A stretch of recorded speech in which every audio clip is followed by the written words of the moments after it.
بسم اللہ الرحمن الرحیم۔ السلام علیکم ورحمۃ اللہ وبرکاتہ۔ ماہ رمضان کا جو ہے آج سبق پہلا ہم پڑھیں گے۔ سعادت آن لائن اکیڈمی جو ہے انہوں نے یہ جو ہے سبق لیسن بنایا ہے، انہوں نے سہولت کی ہے، تو ہم بھی سہولت کا جو ہے وہ فائدہ اٹھا رہے ہیں تاکہ یہ آپ سب تک پہنچ سکے۔ ہماری بھی یہی کوشش رہے گی۔ اللہ تعالیٰ سعادت آن لائن اکیڈمی والوں کو جزائے خیر دیے، انہوں نے بہت بڑا کام کیا ہے۔ تو سبق پہلا ہے تو ماہ رمضان روزے، تراویح، اعتکاف اور عبادت کا مہینہ ہے۔ ہر مسلمان کی چاہت ہوتی ہے کہ میرا یہ رمضان قیمتی بن جائے۔ ذیل میں ماہ رمضان مبارک کے اعمال و احوال کے متعلق اہم فضائل و مسائل پیش خدمت ہیں۔ من سوال کہہ سکتے ہیں کہ سوال روزہ کیا ہے، تو ہم اس کا جو ہے جواب دے سکتے ہیں کہ روزہ کو عربی لغت میں صوم اور صیام کہتے ہیں، جس کے معنی امساک کے ہیں، یعنی مطلقاً رکنا، یعنی روزے کا معنی ہے رکنا۔ اصطلاح شریعت میں اس کا مفہوم یہ ہے کہ فجر سے غروب آفتاب تک روزے کی نیت کے ساتھ کھانے پینے، جماع کرنے اور بدن کے اس حصے میں جو اندر کے حکم میں ہو کس چیز کے داخل کرنے سے رکے رہنا۔ نیز روزہ دار کا مسلمان اور حیض و نفاس سے پاک ہونا اس کے صحیح ہونے کے شرائط میں سے ہے۔ یعنی استنجا اگر کرنا ہے وہ بھی اس طریقے سے کیا جائے تاکہ پانی جو ہے وہ اندر داخل نہ ہو، اور ناک میں پانی بھی اس طرح ڈالنا ہے کہ دماغ تک نہ پہنچے، اور گرڑے کرنے ہیں تو اس کو بھی اس طرح ہی کرنے ہیں کہ وہ گلے تک پانی نہ پہنچے۔ تو اب ہے تو روزہ کب فرض ہوا۔ ماہ رمضان کے روزے ہجرت کے 18 ماہ بعد شعبان کے مہینے میں تحویل قبلہ کے 10 روز بعد فرض کیے گئے، یعنی قبلہ کے چینج ہونے کے 10 دن بعد۔ بعض حضرات کہتے ہیں کہ اس سے قبل کوئی روزہ فرض نہیں تھا، اور بعض حضرات کہنا ہے کہ اس سے قبل بھی کچھ ایام کے روزے فرض تھے جو اس ماہ رمضان کے روزے کی فضیلت کے بعد منسوخ ہو گئے۔ چنانچہ بعض حضرات کے نزدیک تو عاشورہ محرم کی 10ویں تاریخ کا روزہ فرض تھا۔ بعض حضرات کا قول یہ ہے کہ ایام بیض قمری مہینے کی 13ویں، 14ویں اور 15ویں راتوں کے دن کے روزے فرض تھے، لیکن یہ پہلے کی بات ہے، اب نہیں ہے۔ حضور صلی اللہ علیہ وسلم جو ہیں وہ 10ویں محرم کے روزے کا بھی احترام کرتے تھے، اور جو ہے وہ ایام البیض کے روزوں کا بھی احترام کرتے تھے، لیکن وہ فرض نہیں تھے۔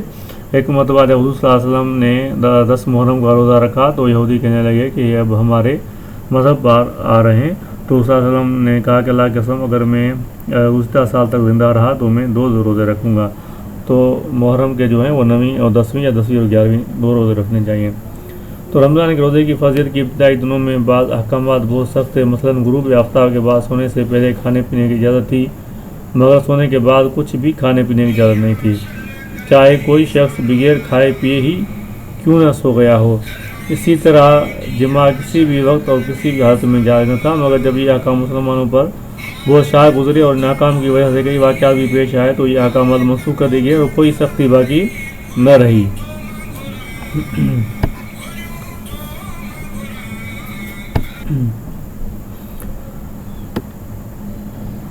تو اب اس کے بعد اب ہے ماہ رمضان کی فضیلت۔ ماہ رمضان کی فضیلت کیا ہے؟ حضرت ابو ہریرہ رضی اللہ تعالی عنہ مروی ہیں کہ حضور اکرم صلی اللہ علیہ وسلم نے فرمایا کہ جب ماہ رمضان شروع ہوتا ہے تو آسمان کے دروازے کھول دیے جاتے ہیں۔ ایک دوسری روایت میں ہے کہ جنت کے دروازے کھول دیے جاتے ہیں اور دوزخ کے دروازے بند کیے جاتے ہیں، نیز شیاطین کو قید کر دیا جاتا ہے۔ صحیح بخاری و مسلم۔ حضرت ابو ہریرہ کا اصل نام عبد الرحمن بن سخر ہے، اور سب سے زیادہ جو ہے وہ حضرت ابو ہریرہ سے احادیث جو ہیں وہ بیان کی گئی ہیں۔ ابو ہریرہ ہرت سے لیا گیا ہے، جس کو بلی کو یا بلی کے جو ہے وہ بچے کو کہا جاتا ہے، اور حضرت ابو ہریرہ 7 ہجری میں مسلمان ہوئے تھے۔ فائدہ آسمان کے دروازے کھول دیے جاتے ہیں، یہ کنایہ مقصود ہے اس بات سے کہ اس ماہ مقدس کے شروع ہوتے ہیں باری تعالیٰ کی بے طرف رحمتوں کا نزول شروع ہو جاتا ہے، اور بندے کے اعمال بغیر کسی معنی اور رکاوٹ کے اوپر جاتے ہیں اور قبول سے سرفراز ہوتے ہیں۔ جنت کے دروازے کھول دیے جاتے ہیں، یہ کنایہ ہے کہ بندہ کو ان اچھے کاموں کی توفیق عطا کی جاتی ہے جو جنت میں داخل کا ذریعہ ہوتے ہیں۔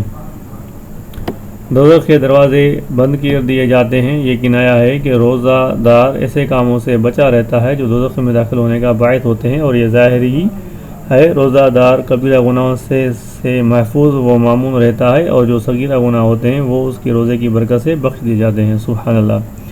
شیاطین کو قید کر دیا جاتا ہے کا یہ مفہوم ہے کہ ان شیاطین کو جو سرکش و سرگنا ہوتے ہیں زنجیروں میں باندھ دیا جاتا ہے اور ان کی وہ قوت سلب کر لی جاتی ہے جس کی وجہ سے وہ بندوں کو بہکانے پر قادر ہوتے ہیں۔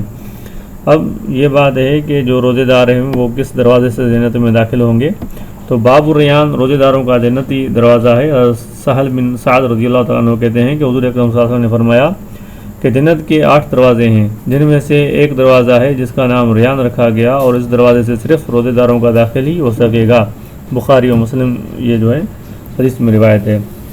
ماہ رمضان کے صیام و قیام کی فضیلت مینس قیام کرنا اور روزہ رکھنا قیام سے مراد راوی ہیں۔ حضور اکرم صلی اللہ علیہ وسلم نے فرمایا کہ جس شخص نے ایمان کے ساتھ یعنی شریعت کو سچ جانتے ہوئے اور فرضیت رمضان کا اعتقاد رکھتے ہوئے اور طلب ثواب کی خاطر یعنی کسی خوف یا ریا کے طور پر نہیں بلکہ خالص للہ رمضان کا روزہ رکھا تو اس کے وہ گناہ بخش دیے جائیں گے جو اس نے پہلے کیے تھے۔ نیز جو شخص ایمان کے ساتھ اور طلب ثواب کی خاطر رمضان میں کھڑا ہوا تو اس کے وہ گناہ بخش دیے جائیں گے جو اس نے پہلے کیے تھے۔ اس طرح جو شخص شب قدر میں ایمان کے ساتھ یعنی شب قدر کی حقیقت کا ایمان و اعتقاد رکھتے ہوئے اور طلب ثواب کی خاطر کھڑا ہوا تو اس کے وہ گناہ بخش دیے جائیں گے جو اس نے پہلے کیے تھے۔ بخاری و مسلم۔ اسے حدیث شریف میں جو لفظ ہیں وہ بھی بیان کر دیتا ہوں کہ من صام رمضان وقامہ ایمانا واحتسابا غفر له ما تقدم من ذنبہ، پہلے گناہ معاف کیے جاتے ہیں۔ تو روزے کا ثواب اور آداب۔ اب روزے کا ثواب جو آداب ہے وہ کیا ہے؟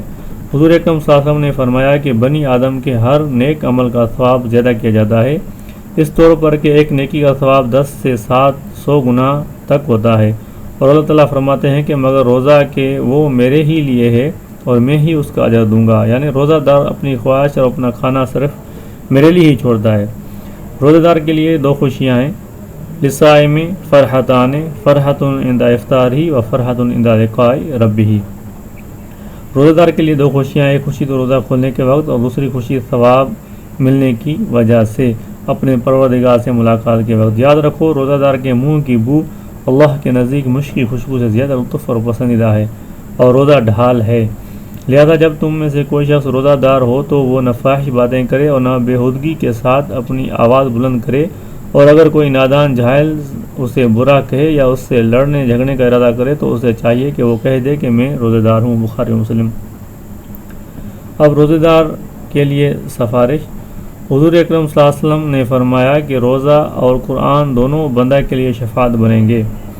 چنانچہ روزہ کہے گا کہ اے میرے پروردگار، میں نے اس کو کھانے اور دوسری خواہشات مثلا پانی، جماع و غیبت وغیرہ سے دن میں روک کے رکھا، لہذا میری طرف سے بھی اس کے حق میں شفاعت قبول فرما۔ قرآن کہے گا کہ میں نے اسے رات میں سونے سے روکے رکھا، لہذا میری طرف سے بھی ان کے حق میں شفاعت قبول فرما۔ چنانچہ ان دونوں کی شفاعت قبول کی جائے گی۔ یہ بہقی جو کتاب ہے اس میں لکھا ہوا ہے۔ تو فائدہ، قرآن سے تہجد اور تلاوت قرآن و عبادت وغیرہ کے لیے شب بیداری مراد ہے۔ روزہ اور قیام دونوں کی شفاعت کا ثمر یہ ہوگا کہ غالباً روزہ کی شفا سے تو گناہ ختم کر دیے جائیں گے اور قرآن کی شفا سے درجات عالیہ نصیب ہوں گے۔ علامہ طیب رحمۃ اللہ علیہ۔ جنت میں ماہ رمضان کا استقبال۔ حضور اکرم صلی اللہ علیہ وسلم نے فرمایا کہ رمضان کے استقبال کے لیے جنت شروع سال سے آخر سال تک اپنے زیب و زینت کرتی ہے۔ آپ صلی اللہ علیہ وسلم نے فرمایا کہ چنانچہ جب رمضان کا پہلا دن ہوتا ہے تو عرش کے نیچے جنت کے درختوں کے پتوں سے حور عین کے سر پر ہوا چلتی ہے، پھر حوریں کہتی ہیں کہ اے ہمارے پروردگار، اپنے بندوں میں سے ہمارے لیے شوہر بنا دے کہ ان کی صحبت و ہم نشینی کے سر کر کے ہماری آنکھیں ٹھنڈی ہوں اور ان کی آنکھیں ہمارے دیدار وصل سے ٹھنڈک پائیں۔ یہ بھی بہقی ہے۔